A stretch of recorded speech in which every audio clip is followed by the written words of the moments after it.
We're talking Philly sports. The Philadelphia Phillies are 2008 World Champions of Baseball. And New York sports. Ball game over. Yankees win. The Yankees win. And the unique history and relationship between the two cities. With Mike Carr. You're so money and you don't even know it. And Adam Turkel. I agree. Nobody's madder about than I am. They're going to say that, and I'm going to look at them and say, "Hi, you're right." This is the Battle for I-95 podcast, starting now. All right, welcome to the Battle for I-95 podcast. This is episode 11, and we are brought to you by Easy Moving and Storage. Moving is hard enough. Do it the easy way. Servicing Fairfield, Connecticut, removal in New York. I am one half of your team, Adam the Turk Turkel. My partner, Mr. Mike Carr, has a prior commitment and cannot be here. So in his stead, we will bring in guest host, co-host, Frankie Ravioli, on for a whole show with me today, Frankie. Uh-oh. That's because I heard Mike Carr is at WIP Studios right now trying to put in Hertz words and Kenny Pickles, get the fuck out of here. Wow. Here we go. Yeah, we're gonna get it going early here. Here we go. So, how you doing, Adam? I think I'm doing all right, and you know, I'm in a really good mood today, Frank. I'm going to start with something that we really don't start with generally on this podcast. As you know, we talk mostly team sports.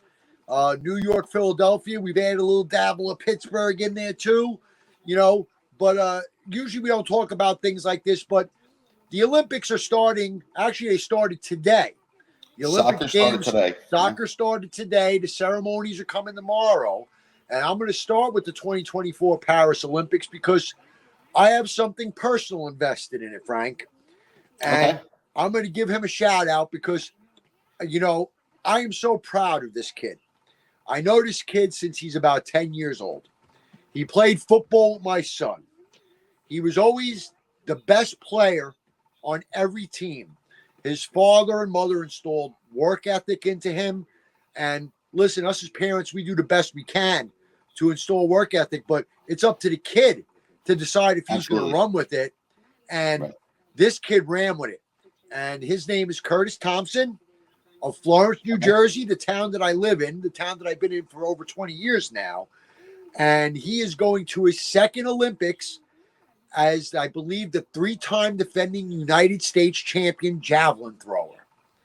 That's awesome. It's awesome. He was in Tokyo 3 years ago. The delayed Olympics, obviously, got pushed to 21 after 20. And he didn't have as good of a showing as he would have liked. And knowing the kid, I call him a kid. He's a man now. Knowing the man. How old is he?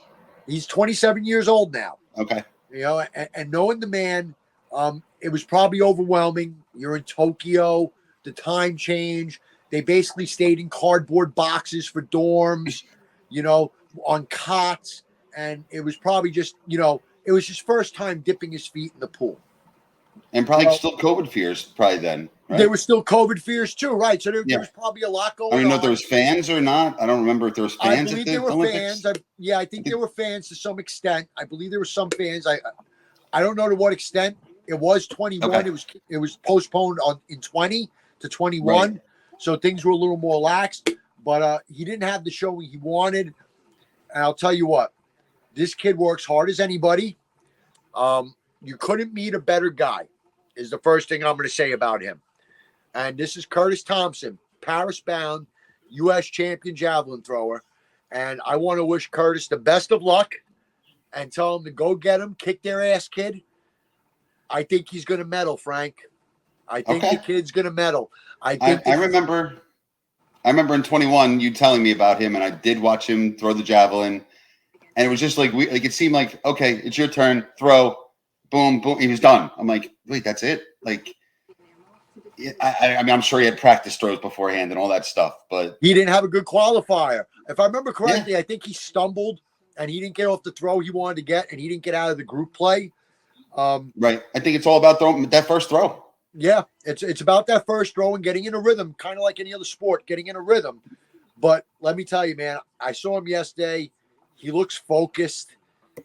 He looks calm, which is really good. He looks calm. He was exhausted too. I mean, the kid's been all over the place. He's been in this town. He's a celebrity. And Curtis, Awesome. I want you to hear this on air. You're not doing this for anyone. You've already impressed us, kid. Do this for you. Go get a medal. You deserve it. You've worked for this your entire life. And he didn't start throwing a javelin until high school, Frank. He was, football player, very good football player, someone who I thought could have played Division I football.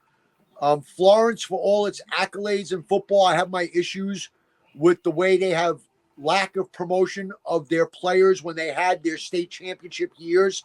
I think there's some kids that should have gotten D1 offers. And while everybody, and I don't want to disparage nobody, I'm not trying to be disparaging. I know me personally, if I'm coaching a high school and I have kids that I think can play D1 ball, I'm not leaving it in their hands. I'm sending out film to Rutgers, Ohio State, Miami, to anybody that will sniff my players to give them a future. And unfortunately, I don't think Florence had that. And Curtis saw it. And he made a choice going into his senior year. And he's obviously made the right choice, Frank. No, you know what? I'm just going to throw it on a personal level because when I was at Sayreville High School, kid above me, one grade above me, awesome baseball player. Same thing. He threw the javelin. He went to Furman, I think, on a scholarship to throw javelin. And just to even segue it more into the Olympics, this kid was fast as a deer. There's been 2 Olympians out of Sayreville. Both were on the bobsled team. Not like, Sayreville's this bobsled hub. Were they from Sayreville or Parlin? One was from Sayreville. The other one might have been Parlin, but I know the one was definitely from Sayreville. But they both went to Sayreville High School. Martin Rooney and Jim Wasco. Those were the 2. Martin Rooney. I played softball with Martin. Good guy.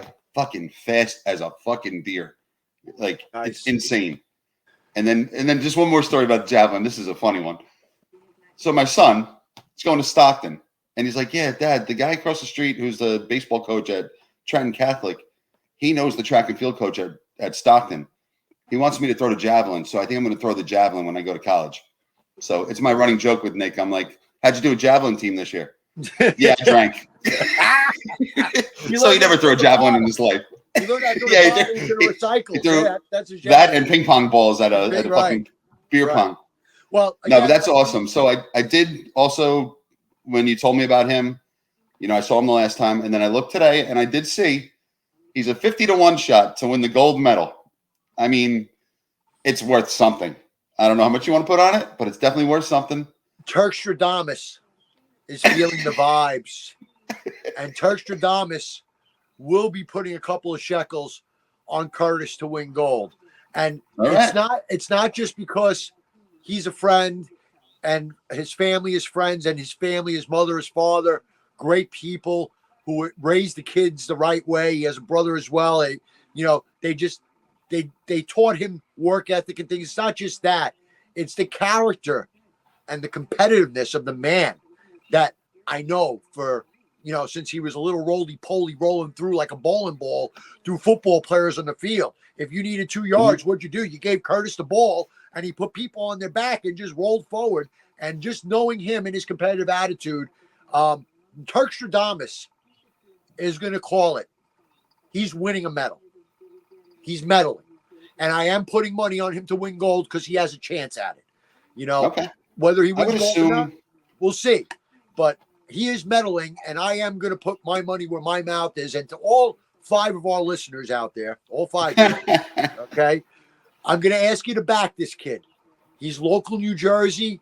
He's a hometown type of little town kid. And again, you couldn't meet a better human being than Curtis Thompson. So tip my hat to Curtis.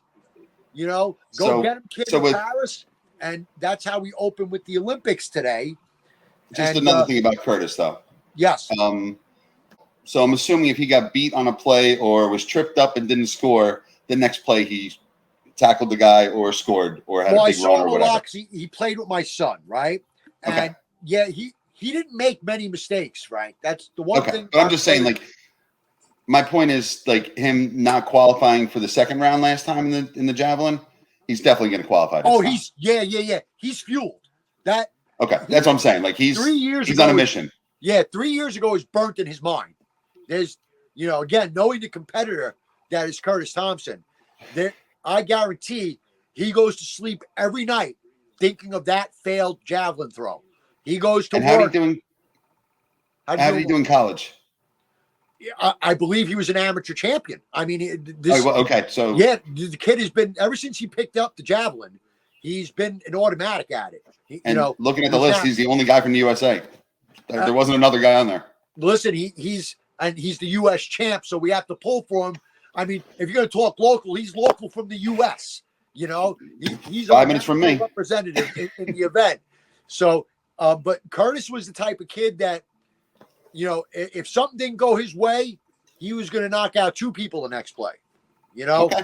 If he That's was awesome. short on 3rd and 3 and it was 4th and 1, no doubt, give that kid the ball again. He's that. I'm pulling for the guy. Yeah, bull mentality, real bull in the china closet type of mentality for the kid. And now for the 5+ viewers, do you know exactly when his first throws will be? The preliminaries are on August 6th. Unfortunately, they're at 4 a.m. And wow. I don't know if he's in Group A or Group B yet. I didn't check that. I got to see which group he's in. But the medal round is on the 8th at 2:15 in the afternoon. Okay, cool. And that one, I expect him to be in the medal round, and I will be watching that, as probably will every other Florence and hopefully local Burlington and hopefully local New Jersey and hopefully local United States amateur supporters are watching this kid, because he's special. He's a special type of guy. And again, his family, top of the line people, man. I can't say it enough. I don't want to do a whole show on it, but I am so proud to know this kid, that when I said goodbye to him yesterday before his little parade, I actually had tears in my eyes. Okay. It actually touched me like that, because it all flushed into me from the time he was a little kid. It all ran through my mind. And to this day, him and my son are good friends. They're best of friends. They're awesome. Part of a crew of about 4 or 5 guys that have been friends all through, from the time they were young through high school and everything else. So Curtis means something to me, as well as the rest of town, Florence, and we're definitely pulling for him. And we're going to wrap up the Curtis segment with that. Go get him, Curtis. Go get your medal kit. I know since we're talking about the Olympics, I did some notes today, so I just wanted to go over some stuff with the Olympics. Wait a second. You did some notes today? I got a full thing of notes. See? You're joking. A lot of notes. What a lot the of notes. Fuck? Wow. Miracles can happen. There we go. So what you got? Well, you want the funny one first? Sure, I like funny. All right. So we suck at soccer. We lost today 3-0 to France. Wait, before you say that. Oh, no. Yep. So we suck at soccer. Somehow we were like the 5th choice to win the gold, which that ain't going to happen. But if you look at the list, it tells you the last time that they placed. The name of the game. We suck. We suck. We suck. Sorry, I didn't do that. So in Olympic soccer, the United States got a silver medal in 1904. Adam, there were 3 teams in the 1904 soccer Olympics. 2 were from the United States, 1 from Canada. And we got the silver. So that's like being happy about dating your sister, basically. Basically, yeah. Wow, that's not good. Yeah, well, we know that it has not been the American sport, and especially on the men's side, it's been disappointing for a long time now. There's been a lot of money invested into that program. Obviously, the U.S. has the MLS now, but unlike our other major leagues, right? Our football league, the best in the world. Our baseball league, best in the world. The NHL, best hockey in the world. American soccer, number 3 behind Europe and South America. And our league is looked at as like the minor league. It's where old guys come for a lot of money, or where young guys develop before they go play in the Euros or go play for, Real Madrid and places like that. Right. So I don't know how to fix that problem, Frank. And, I'm not a soccer fan, but I thought by now it would progress, because over the last decade and a half, youth football has been phased out because parents don't want their kids in the contact. And you see a lot of youth soccer all over the place. Everywhere I go, there are youth soccer games. There's youth soccer fields all over the freaking place. And yet, somehow, some way, somehow we still suck at it. And it's a shame. And what, the kids are playing flag football now. They're not even playing tackle football. That's another subject for another time. But let's get a little more. All right, so just a couple more Olympics. Just a couple more Olympics things. Just so you know, the men's basketball, USA is negative or minus 500 to win it. Then you have Canada 11-1, France 12-1, Serbia is 16-1, and Greece is 20-1. Okay, so let's talk Olympic basketball quick. And USA plays Serbia. The first game, USA is giving 12.5. Right now, that Serbia is what's his name, right? What is Jokic? He's on Serbia. Jokic is Serbian, yes. Okay, the Joker, yes. Now the rest of the team outside of Jokic, men's a men, But let's talk the reality of basketball. The reality of basketball is this: it is an all-star team led by LeBron James, right? LeBron, Steph's on it. At his age, what LeBron is doing, I've never been the big LeBron fan, but what he's doing at 40 you got to give him his props. It's just unheard of. I remember Jordan at 40 was a shadow of himself.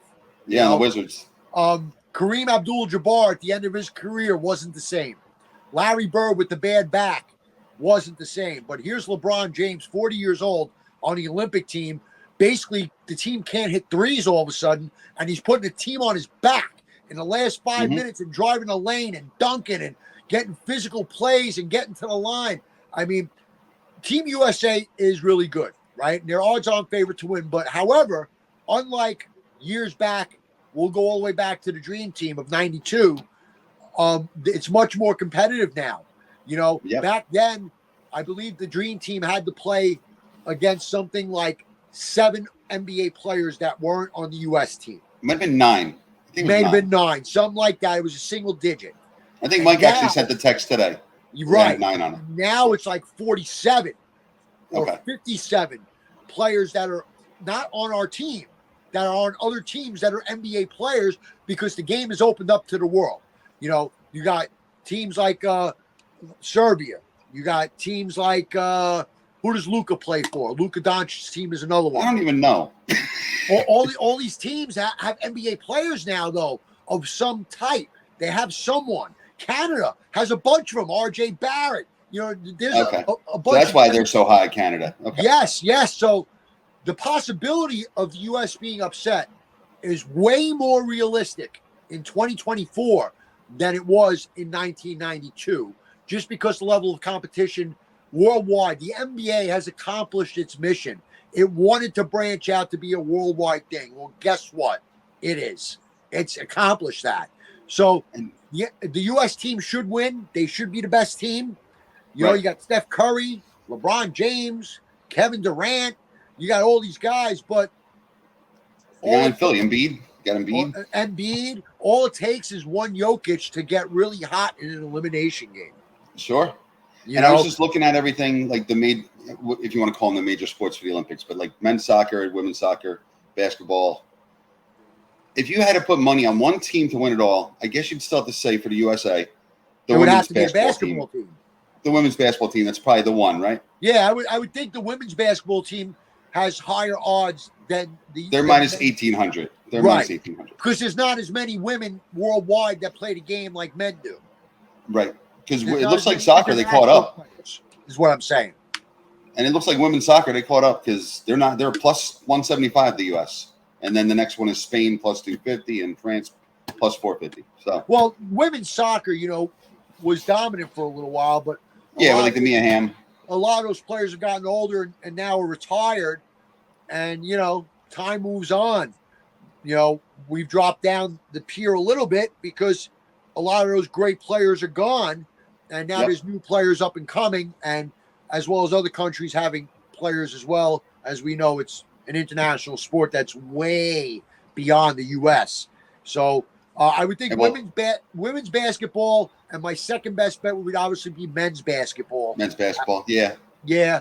And then it's funny just looking at some. It's funny looking at the other sports. Is Curtis Thompson. Okay. That's my third best bet.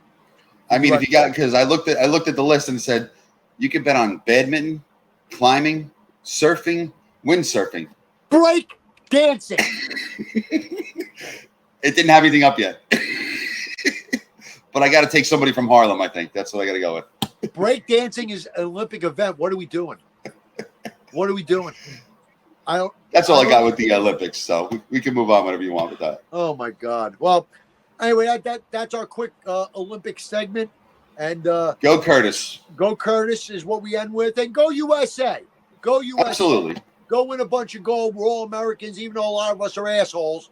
We're still a bunch of Americans, and there's certain things we can get behind. I think we can get behind our youth and our athletes. If we can't do that, then what the hell are we doing if we can't do that as a country? You know what I mean? You're right. So we will now get away from that, and we will go to a painful subject known as the New York Yankees. So, Frank, they lose to the Mets last night again, 3-2. Yep. And I look at the lineup before the game, and I'm like, who? Huh? Jones is the DH leading off? Who? J.D. Davis is the cleanup hitter? Who? I can't believe the lineup that Boone put out there last night. Now, we know how baseball is now.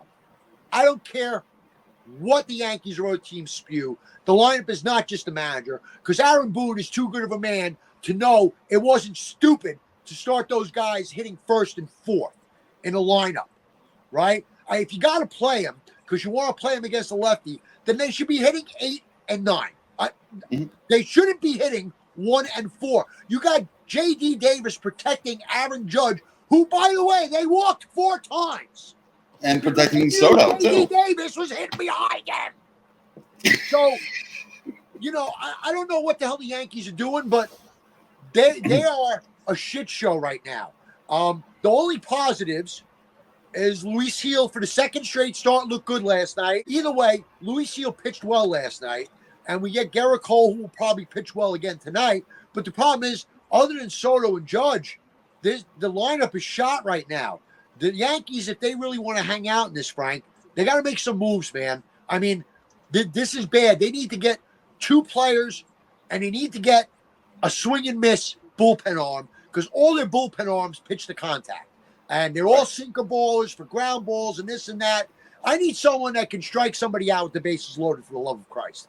We need I'd love them to get Chris Chisholm. Jazz? Yeah, from I know who you're talking about. Jazz Chisholm, right?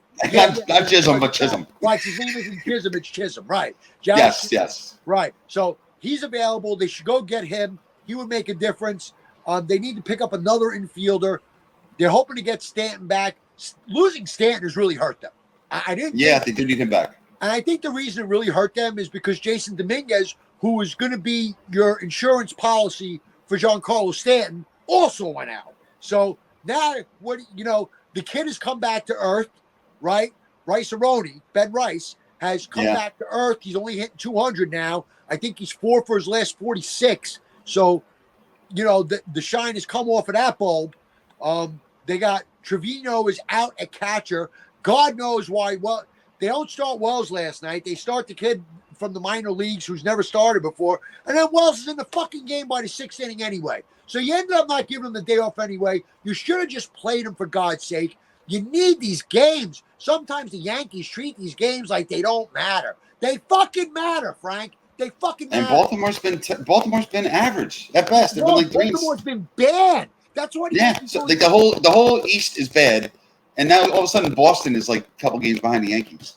And the Yankees are lucky that Baltimore's only up a game and a half, because as bad as the Yankees have been, Baltimore's been just as bad. And this could have been a time where the Yankees could have put some distance, but as usual, Brian Cashman built an incomplete team. Verdugo completely cooled off, disappeared off the map. He can't hit no more. ever since they moved Volpe from his hard start, his quick start, and the 6th slot, they moved him to lead off. He went to a big slump. He's hitting a little better now, but that hurt him. So some guys that were contributing early in the year, Oswaldo Cabrera, they got cold. And a couple of them are starting to hit a little more now, but unless they get some reinforcements here, this team is not it. They cannot win the World. And by the way, guess in the West, who's all of a sudden in first place? I was going to bring that up to you. Houston.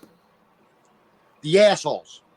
Yeah. Houston assholes. They're tied. I think they're tied with Seattle.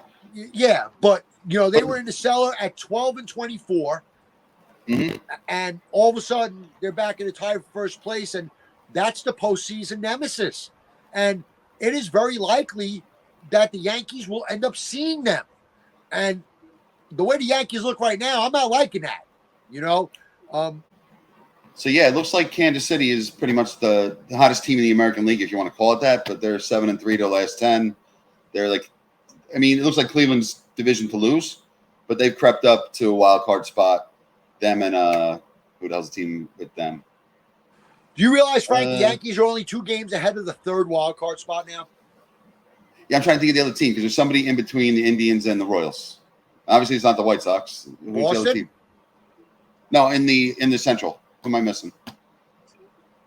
Indians, White Sox, Detroit. Who else is in the Central? Indians, Tigers, White. Is it? Maybe it is the Tigers. I don't even know if it's the Tigers. It might be Detroit. I don't really pay attention. I'm not paying attention to your divisions because I'm concerned enough with the Yankees right now. No, I understand that, and like I said, Boston's right behind the Yankees now.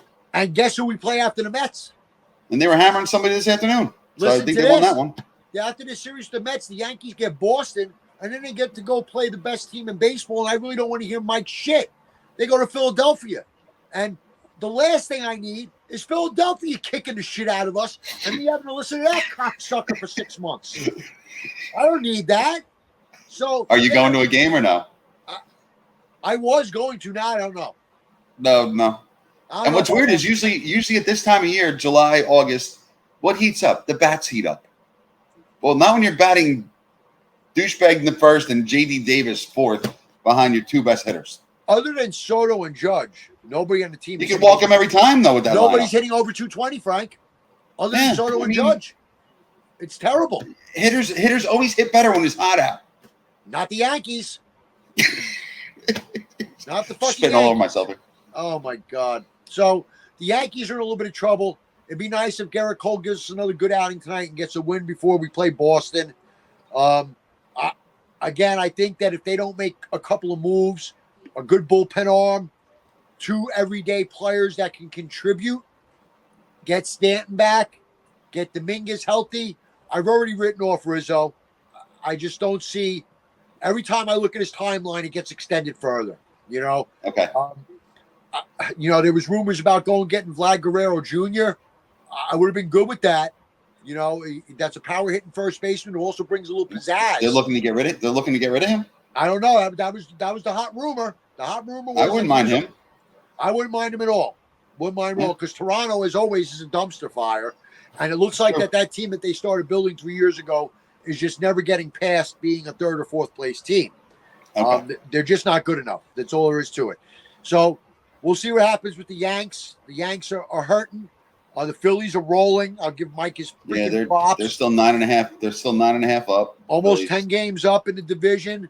The Mets are now 5 games over 500. They're in a wild card slot. Like, I need to be fucking annoyed more, right? So I got to see the Yankees slide, get ready to go to Philly and get our shit pushed in, and we're 0-3 against the damn Mets. You couldn't make a bigger nightmare. You really couldn't. So not all is well in Yankee land. And, all you Philadelphia fucks, I'm sure you're all happy. Screw you all. So, What the fuck? This is not supposed to happen to the Yankees. It's not.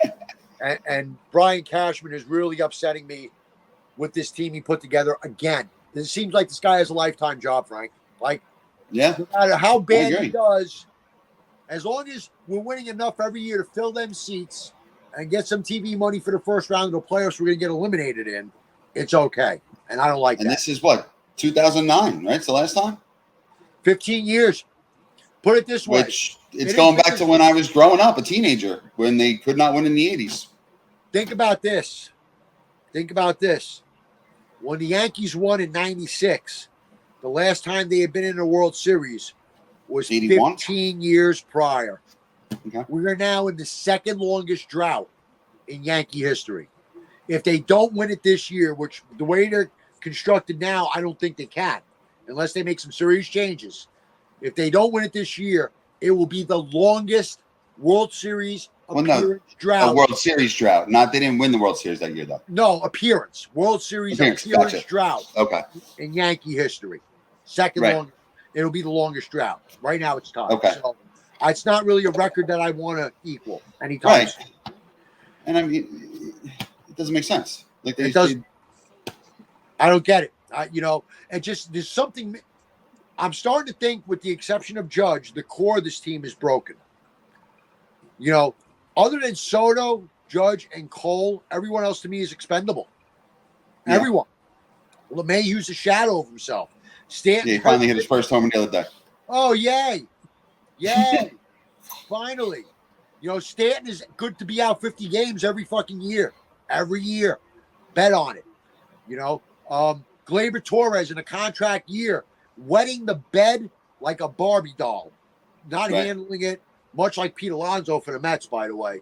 Big contract year for both these guys, unable to come through with big years and bet on themselves the way Judge did.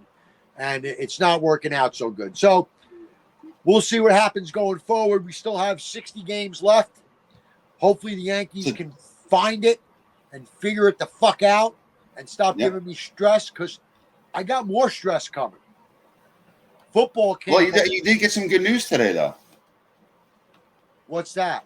I did read earlier on Twitter that Tom Thibodeau was extended till 2027, 28, I believe. 3-year extension for Tom Tibbs. So no more Jay Wright rumors I can give you. No, Tom Thibodeau is the coach of the Knicks, as he should be.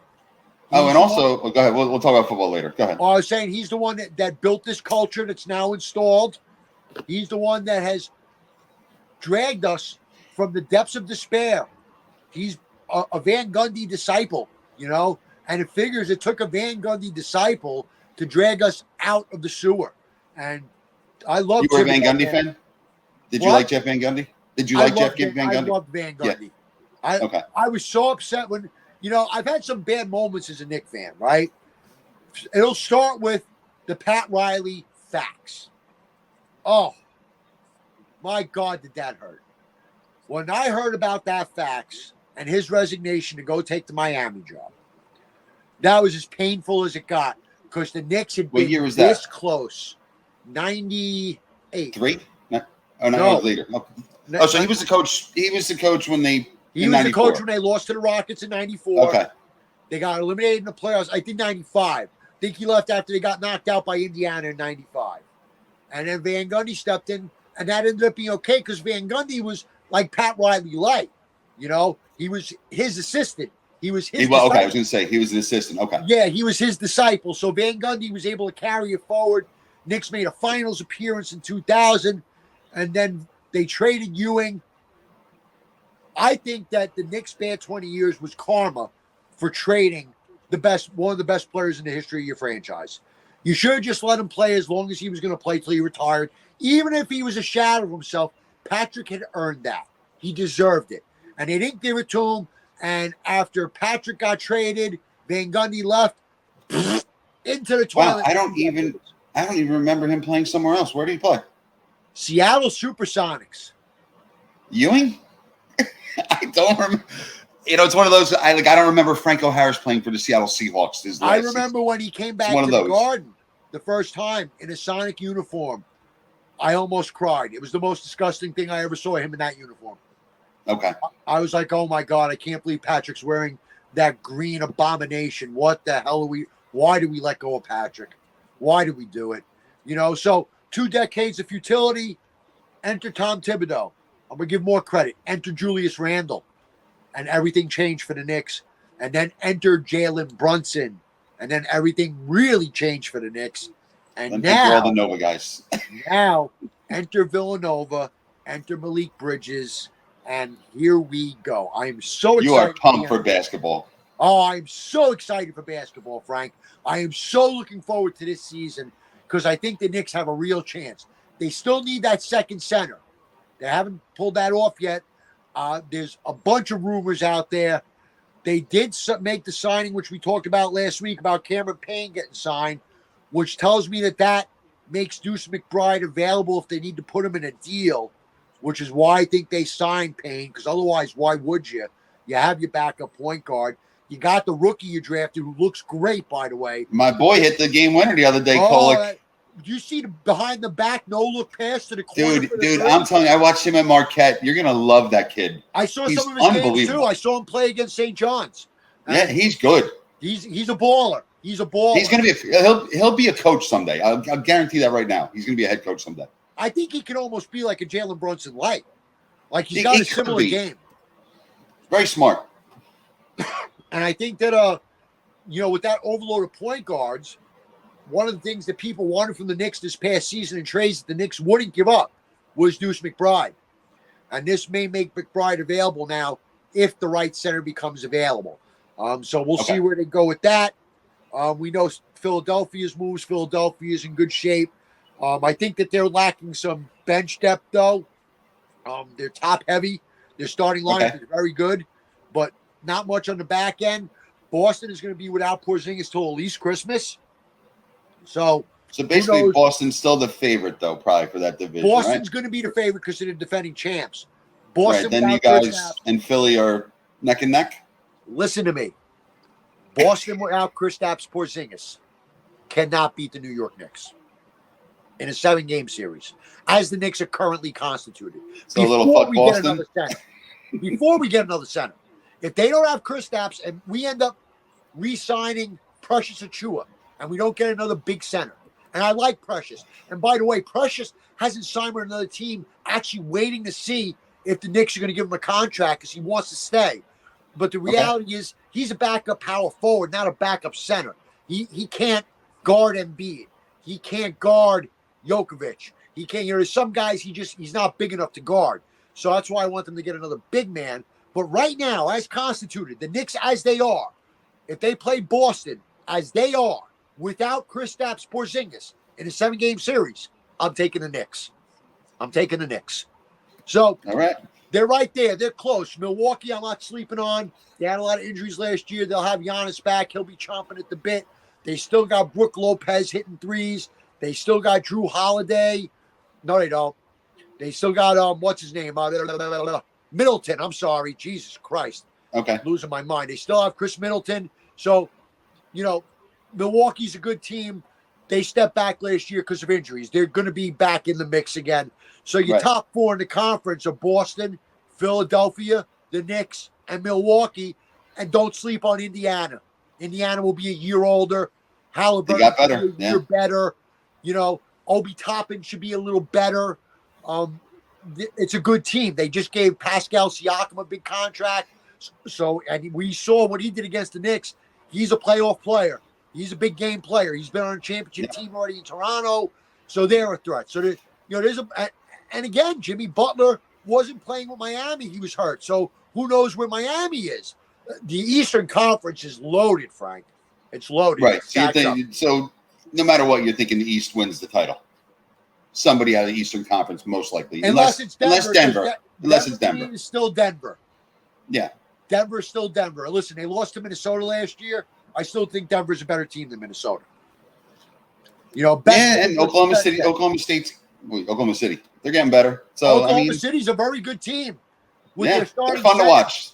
They are fun to watch. Hartenstein. There we go. We're not going to get into that again. With the starting center, Isaiah Hartenstein, who's making $30 million a year for 3 years. Yes. So we miss. Like I said, Chet will be starting. I never said he might be the point guard. Chet. I don't give a fuck. He's starting. Chet's going to be the point guard. Really? That's going to be your excuse now. We're going to make Chet the point guard. No. I just said he'll start. What the fuck? I just like to rally up. That's all. If they start Chet, it's going to be at the 4. Hartenstein starting. It makes sense. It does make sense. I mean, I don't. He can play either, obviously, but they're both can be blocking shots and both rebounding, so it doesn't really matter. Listen, I can tell you as a coach that when it comes to basketball, much like football, there's two things you can't teach: speed and size. Oklahoma City has some size. They could throw a couple of twin towers out there and give you all types of problems in the middle. Yeah, you're going. It's like the Spurs back in the day with Robinson and. And if Hartenstein's game translates to Oklahoma City the way it was in New York, one thing I can tell you about Isaiah Hartenstein, he's a hell of a passer. Yeah, that's what they said. That's what I saw on him too. Also, yeah, he's going to set up a lot of guys. He sets up a lot of guys. He's a hell of a passer. So, I would like to wish him luck. I wish him luck all the way until I see the Knicks in the finals. Then I hope he loses. So I like IH. I actually like that team, Oklahoma City. I like the way they're built. I like their coach. I think that they've done it right. They've done a good job. You think about all those guys they traded, all the draft picks they got for, trading Durant, trading Harden, These are the guys that are playing now. Yeah, because 2 years ago they weren't good. No, they stunk. And now SGA is like one of the best players in the league. Top 5 for sure. Top 5. Yeah, I mean they are. This year, next year, they're going to be up. They're going to be getting to the finals. Yeah, yeah. So I'm looking forward to basketball. You know why I'm looking forward to basketball, Frank? Because I am terrified of the New York Jets. Because I am scared out of my gourd. So Aaron Rodgers shows up day one of camp. And, of course, he has to be a nozzle. He has to be wearing an Egypt shirt just to shove it up everyone's ass and say, hey, guys, I went to Egypt. Now, he had his first press conference today. And he said all the right things like he always does. And he said, listen, I told Salah wanted me to be there. I knew what the price to pay was going to be. I knew I was going to get fined, but I really wanted to go on this trip, and I was going. And there was nothing that was going to change my mind about it. And I even knew this backlash was going to happen. And basically, fuck you all. I don't care. I'm Aaron Rodgers. I'm going to do what I want. But I knew this was going to happen. And you know what? I believe him. I do believe him, 100%. He's an arrogant cocksucker. So I definitely believe him. He knew that it was going to cause a media frenzy. He knew that it was going to ruffle feathers, and he was going on his trip no matter what. But I'm going to tell you what, Aaron. Listen to me closely, Aaron. Closely. If you don't win this year, we are going to hang you from the top of the Statue of Liberty and string your balls to the base of the statue. Do not get hurt. Do not suck. Do not ruin this year. Because if you do, New York City is never, ever going to forgive you. Ever. And that's really what it comes down to, Frank. Did they arrive today or they practice today? They practiced today. Oh, they did, because the Steelers arrived today. No, Jets arrived yesterday. Okay. They practiced today. So the bottom line is all this didn't show up to mandatory camp. None of it's going to matter if he wins. Nobody's ever going to think of it again. It's going to disappear into the wind. And I said this on last week's show. I truly believe the Jets have a top 5 roster in the NFL. I have no belief in the head coach whatsoever. I have no belief in the offensive coordinator whatsoever. I have no belief in the character of the quarterback right now whatsoever. What I do believe is that if he can rewind the clock to 2020 or 2019 Aaron Rodgers, and if he could play at that level still and stay healthy, the Jets should, not could, should win 12 or more games. They should, because they have a top 5 defense. They have a very good receiving core now with the signing of Williams, adding him to the mix with Garrett Wilson. They have a top running back in Breece Hall. They have a Hall of Fame left tackle if he stays healthy. They have a very good line now. The team is set for success, except Robert Saleh. And that's why I'm terrified. Gotcha. So we begin camp. Steelers reported to camp. Let's mill. They did. So I heard Russell Wilson on the mic. That's pretty much all they did today was interviews with a couple of the stars like him, TJ Watt. And he's hyping up Calvin Austin, the second wide receiver behind Pickens. Thinks he's going to have a huge year. So maybe for the fantasy football nerds out there that want to take a little shot in the later rounds, maybe take Calvin Austin. He's a little guy, but he's a fucking speedster. And I like him. but He's a slot receiver, right? He's a slot guy. yes, slot guy. Yeah, I know who he is. Because they don't have receivers right now. That's the thing they're missing. Yeah, and there's been a lot of your rumors. team, right? And your team, like, I know you've been saying it that your team's going to have a hot start because you have an easy schedule. Maybe that team out west that plays in Las Vegas starts off 1-6. You guys work out a little deal and you get that Devontae. That talk is still going on. That all the experts are saying they don't speculate. They all expect Devontae Adams to end up with the Jets. And excuse me. All right. And while that's all well and good, I would love to get him. And this is an all-in year for the Jets, if you ask me. I mean, what do you got, Rodgers? 1, maybe 2 years? 2 years, I'd say. So if it's going to cost draft equity, who gives a shit? If you're going for it, go for it. You're trying to win. Do it, I got you. So I would be okay with the move, even if it was at the expense of 2 first-round picks. I'd be all right with it. The Jets. What about Ayuk? Have you guys talked about Ayuk at all? Is there any rumors about him going to the Jets? Nothing between the Jets. No, I haven't heard anything connected with the Jets. So rumors are to the Steelers, actually. That actually surprises me, considering Salah's with the Jets. That surprises me. You're right. There's been no conversation about that at all, but there isn't. Yep. So, you look at the scale of the NFL. We're now in camp. We'll be getting ready for the Hall of Fame game. Mike is getting ready to have his starting quarterback be Kenny Pickles. Next Thursday is the Hall of Fame game. I know it's the Bears. And then you were right, Adam, because I talked about it, I think it was last week, where I said the Bills are coming into Pittsburgh to practice 2 days. Then they play. They're playing on this. That's they're the second one. They always do those joint practices before they play a preseason game. So they kick the shit out of each other on the practice field, and then they do the same on the regular. Jets did the same thing with the Panthers. They did the same thing a couple of years ago with the Packers. They practice with them, combined practice for a couple of days, then they play the preseason game, and then they go their separate ways. And that's the one thing on my quote unquote bucket list I've never done is gone to Latrobe to see the Steelers at camp. So I'm thinking like maybe next year I'll take Nick there. I don't know. Have you ever been to camp? A long time ago when the Jets were still in Hofstra. Okay. I'm talking back in the 80s.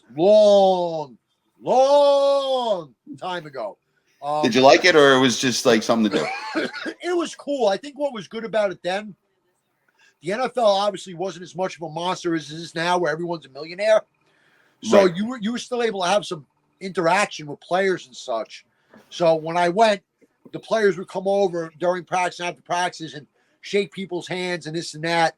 Like I got to shake hands with Joe Klecko, and that stuff was really cool. It was good stuff. Right. Then the Jets moved to Florham Park, and I haven't been to anything since then. I did go to a green and white game a couple of years ago up at the shithole, otherwise known as the Meadowlands, and that was really cool. I went the Sam Darnold year, and Darnold threw a touchdown. Everybody in the stadium exploded, and we know how Darnold turned out. You want to hear some irony, Frank? Yeah, go ahead. The Jets play in back-to-back weeks, Denver and Minnesota. Guess who the quarterbacks are? Darnold and the clown from last year. What the hell is Zach Wilson. Zach Wilson, yes. And word is, Wilson looks like he's winning the starting job in Denver. Who does Denver have? I keep forgetting. They got they drafted somebody, right? They draft. Yeah, I'm not paying that much. Did they draft the one from? Did they draft the one from Oregon? Did they? Bo Nix? Yeah, I think so. Didn't they? I think so. They might have gotten Bo Nix because Atlanta got the guy from Washington got Penix. Right, they got Penix. McCarthy went to the Minnesota. Minnesota, right? And Sam. And then Darnold, Washington got the kid from LSU. They want Sam Darnold to start, so the kid doesn't have to jump right in.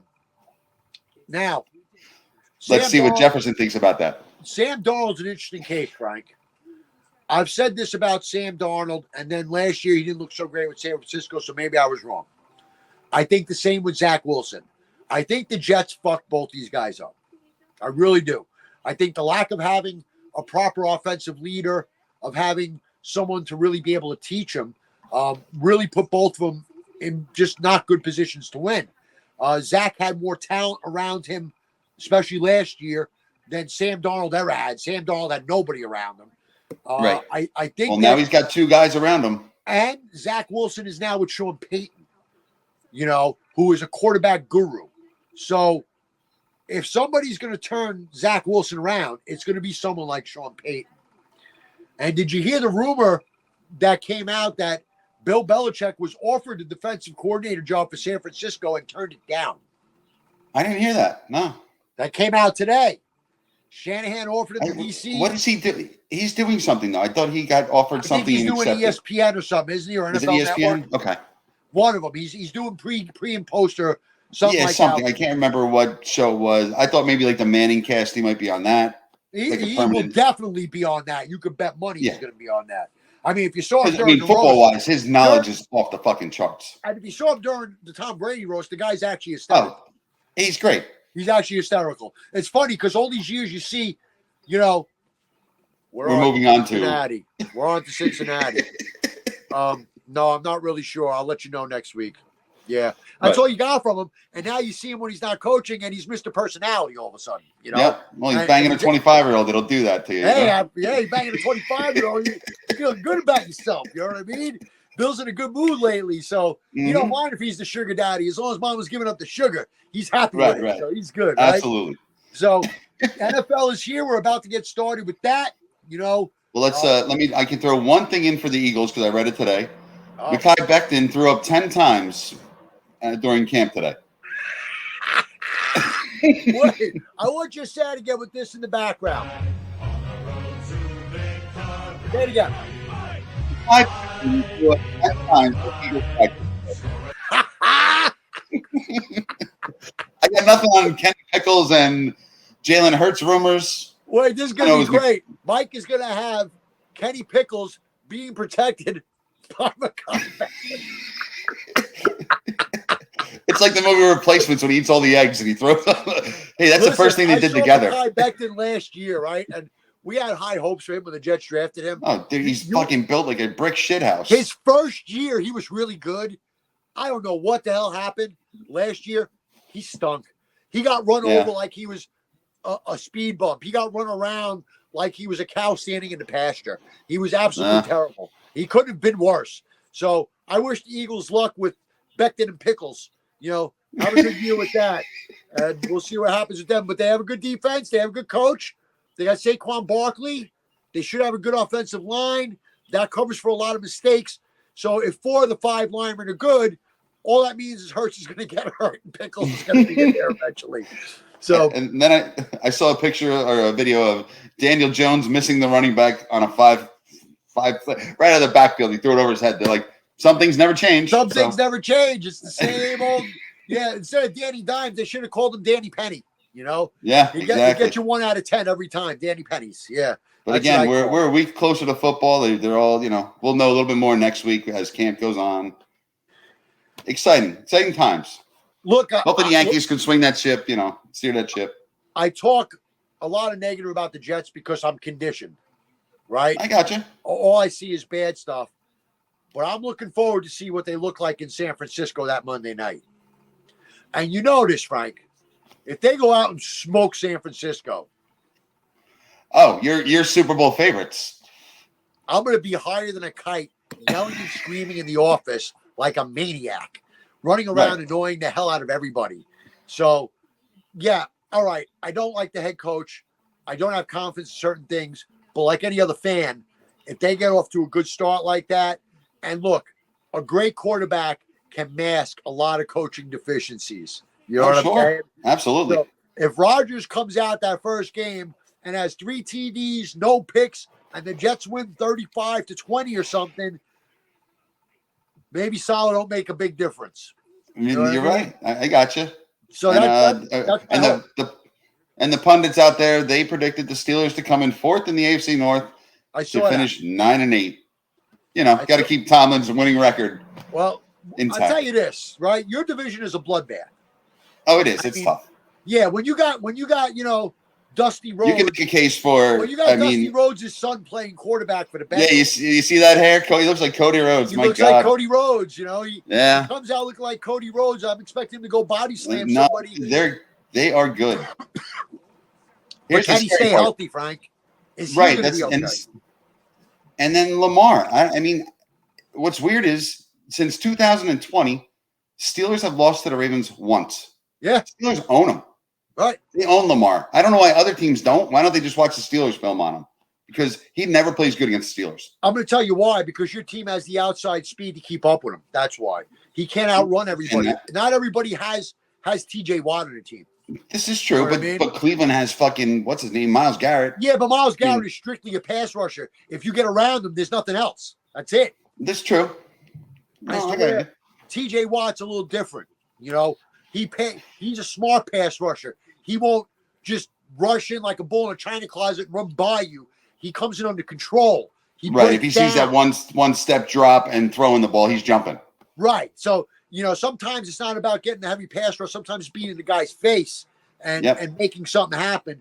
And I have a lot of respect for Watt. I actually think he's better than his brother, you know, which is saying a lot because JJ was dynamite. It is saying I think JJ was a monster. Brother, he was a monster. And I love TJ Watt. You want to know why I think he's better? He's a better all-around player. I see him make more all-over-the-field plays than his brother made. His brother was a better front seven guy. TJ's better all over the field, laterally, going across the field, side to side. I watch his side-to-side lateral speed during plays. He comes out of nowhere, out of fucking nowhere, and lights somebody up. So no, I know you're. And he's the younger brother. He's the youngest. He's the youngest of the three. It's usually that young one that just wants to fucking beat the older brothers because he got beat down his shoulder. Absolutely, got beat up his whole life from these two, and now I'm the man. And what's funny is the funny part is JJ on Twitter just like he'll abuse TJ, but then he'll be like, "Are you watching number 90 play? That play is insane. Defensive MVP. He's the MVP of the league." I think he understands how good his brother is. He really does. Not just from a brother standpoint, just from a hey, don't look at him and put my name on him. Look at him. Look how he's playing. He's not. Oh, he's his own man. He's not JJ's brother. He's TJ, right? That's what he's trying to put out there, right? Absolutely. But what happened to Derek Watt out of those three? I'm going to tell you what. The Steelers are predicted to come in fourth, 9-8. Why I don't like the Steelers anymore, right? Ever since the loss in the playoffs back in 2005, I don't think the Steelers are coming in fourth. And I don't think they're finishing 9-8. I looked at their schedule. I see at least 11 wins on that schedule. Well, the back end is tough. The back end that's really tough. But they can get fat early. Absolutely. So, and they have to. Let's say after 7 games, they're 5-2. They're in good shape, you know, because they're going to lose to the Jets, right? They're not losing. That's an L. Move that one to the side, right? And I think I saw one other game early that they'll probably lose. But other than that, you know they're going to. It's honestly it's the back end. You know they're going to play well against Baltimore. You know, but it's the back end. They have 3 games in 10 or 11 days. They play on a Sunday against the Eagles at Philly. Right. Then they play at Baltimore the following Saturday. Right. Or home against Baltimore, whatever it is. And then they play Kansas City on Christmas. On Christmas on a Wednesday, right? That's a Wednesday. On a Wednesday. So it's 11 games, 11 days, 3 games, and they don't win in Philly. They've never won in Philly in their career. Oh, timeout. Until 2 years ago, the Jets had never beaten the Steelers. It happened. Until last year. Why are we bringing that up? Until last year, the Jets had never beaten the Eagles. It happened. So my point is, just because you've never beaten Philly doesn't mean you're not going to beat Philly. But it's the Kenny Pickett revenge game. You got Kenny Pickles and Mekhi Becton blocking for him. Just put Watt on Becton, and that's a wrap. That's it. No, I got you. So I wouldn't be that concerned with it. But, you know, NFL season's coming quick enough. We got the Olympics about to start. We got the Yankees holding on to their nuts for dear life in the American League East. And, you know, we're in that sports time of year now. The Knicks are going to go to camp in another month or so. Oh, man. Yeah, when do they usually start up camp? September? They start camp in September. They start exhibition games September. I think they go to camp mid-August. And when's their first game around November or October? And then they open in October. The season starts in October. Yeah. Oh, so it's not far off. It's not that far off. And the Rangers are top 3 favorite in the NHL to get to the finals. So a lot of good New York vibes, except for the Giants. Yankees just got to turn it around. That's all. Yankees got to turn it around. I think the Giants are going to be. Yeah. 500. That division is Eagles or Cowboys. Pick one of them. Eagles and Cowboys are going to much. beat them like a drum, and I'll tell you what, Washington don't look terrible either. Well, you got to see what this kid Daniels could do. If Daniels is any good, Washington was good with half-ass quarterbacks the last couple of years. They were all right. You're right. Yeah. So if Daniels ends up being good, Washington can suddenly transform into a player in that division. So that division might end up being very tough. And the Giants, True. I'm sorry, I just don't believe in Daniel Jones. I just don't. There's no other way for me to put it. I think otherwise. I like their coach though. I like their coach. I even like the way they're building your team. Like they lost Barkley in lieu of getting linemen, offensive and defensive, in lieu of getting linemen and drafting a big play receiver. So, to me, that's the right move. That's where you build. You build from the inside out. And they had, like you said, I like their coach. I like Dable. I think Dable's a good coach. They're going to have to cut ties with Daniel Jones soon. That's the thing. This is the end of the Daniel Jones experiment. I'm really surprised the Giants, considering where they were in the draft, didn't trade up and go in hard to go get someone like Daniels. They didn't try to just jump in there and steal it. Because I don't know if I believe that Dable believes in Daniel Jones, And can you win with Jones? I guess in a perfect world you can. But now we got new questions for Daniel Jones. Is he going to be able to run the same way now? Can he stay healthy? He hasn't stayed healthy yet. He's had a leg injury. So is he going to be able to be the same type of running quarterback he was coming off that injury? I don't know. And you lost Saquon Barkley, your best offensive weapon, to your division rival. And Barkley's going to want to stick it straight up their wazoo as hard as he can. So, I think the Giants are going to have problems this year. I'm looking at 7 wins or so for them, maybe at best. Best case scenario, if everything breaks right, 8-9, 9-8 type of season. But that's if everything is perfect. Daniel Jones stays healthy, has a good year. The running game is okay without Barkley, and the receiver becomes a superstar, but he thinks he's going to be. If that's the case, then the Giants might be able to be competitive and at least hang out in the playoff race until the end of the year and hope that they get a break here or there. Your team in a similar position because of your division. You have to make sure your team plays well. Let's mill, right? Got to see what happens with the quarterback. I don't know what's going to happen with this situation. That's a real weird. It's fascinating to me. Now. Yeah. And I hope it's an open competition. That's all I'm asking. They want to say Russell Wilson is the starter. You want to hear my thoughts? You want to hear Turk Stradamus? Here's Turk Stradamus. You've been pretty on the money with most of your stuff. So you called the Astros. Right. What else have you called? You called a lot of things. So I called a lot of things. Here's my prediction, okay? Wilson is going to get the veteran benefit of the doubt. He's going to get the job. He's going to start because he's not going to be terrible in preseason, and he's going to try to fit in, okay?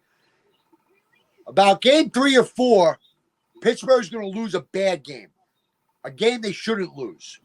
And it's going to be because Wilson was impotent. And, one thing about Tomlin's not a hesitator. If Tomlin sniffs something and thinks the guys don't like Wilson, and that's his rep, I don't know if it's true, but his rep is none of his teammates ever like him. No, that is the rep. If that ends up being the case, I'll say by game 5, oh my God, I'm going to say this now. I just came to my head. My head's going to explode. By the Jet game, you're going to have your other quarterback in. Okay. And again, they're not paying either one of them, so it doesn't matter. I've seen this before.